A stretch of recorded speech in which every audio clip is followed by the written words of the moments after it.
La visite du ministre des Outre-mer, elle se poursuit en Guyane. Sébastien Lecornu était hier à Saint-Georges, à la frontière brésilienne, un pays encore plus durement touché par le coronavirus. La France fait tout pour limiter au maximum les contacts et les échanges avec ce pays, mais la population guyanaise en subit de plein fouet les conséquences. Reportage de l'envoyé spécial d'Europe 1, Adrien Beck. Ils étaient en train de pêcher, on va côté Brésil et ils vont remonter pour aller au Japon.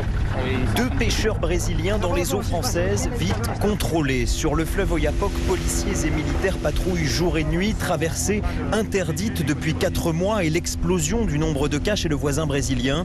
Changement de vie pour les habitants, explique le lieutenant Benoît. Il y a des personnes qui ont de la famille du côté brésilien ou côté français. Donc il y a des traversées régulières. Les personnes locales ici vont faire les courses d'un côté ou de l'autre. En face, la nourriture est 5 fois moins chère qu'en France. Ici, la pauvreté s'est aggravée avec le confinement et la fin des petits boulots. La double peine pour Mariana et ses 4 enfants obligés de vivre avec 1 000 € par mois dans leur petite maison de bois et de tôle. 1 kilo de riz, on doit partager pour 6 à 7 personnes la moitié d'1 kilo. Ou bien on doit mélanger avec du couac. S'il n'y a pas de riz, on doit faire avec ce qu'on a. Si on ne fait pas un mélange avec un peu de tout, on n'a rien dans nos casseroles, quoi. J'ai dû me priver de certaines choses pour donner à mes enfants.